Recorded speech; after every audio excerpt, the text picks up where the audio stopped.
So basically carbon क्या है? Carbon है एक एलिमेंट।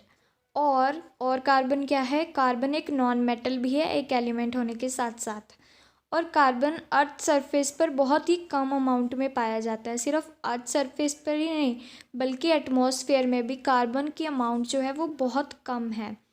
अर्थ क्रस्ट पर कार्बन सिर्फ 0.02% पाया जाता है और वहीं एटमॉस्फेयर पर वो सिर्फ 0.03% पाया जाता है।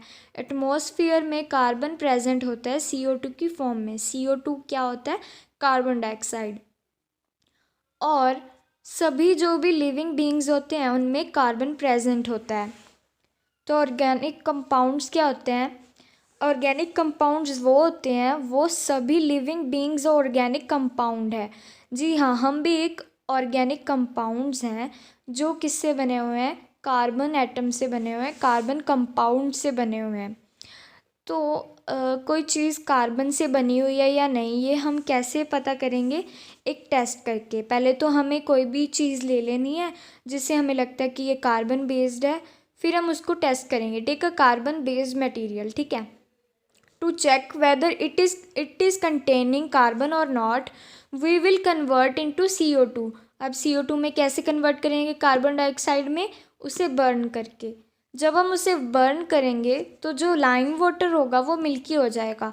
अगर तो वो मिल्की हो गया मतलब कि फिर तो पक्का हो जाएगा कि उस मटेरियल में कार्बन प्रेजेंट था।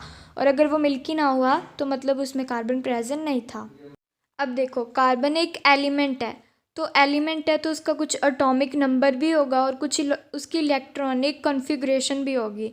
तो कार्बन का एटॉमिक नंबर होता है 6 और इसकी पहली शेल यानी कि के शेल में होते हैं 2 इलेक्ट्रॉन्स और लास्ट शेल में होते हैं 4 इलेक्ट्रॉन्स। तो यानी कि carbon have 4 valence electrons. Okay. Carbon can't loss और gain electrons but it can share electrons.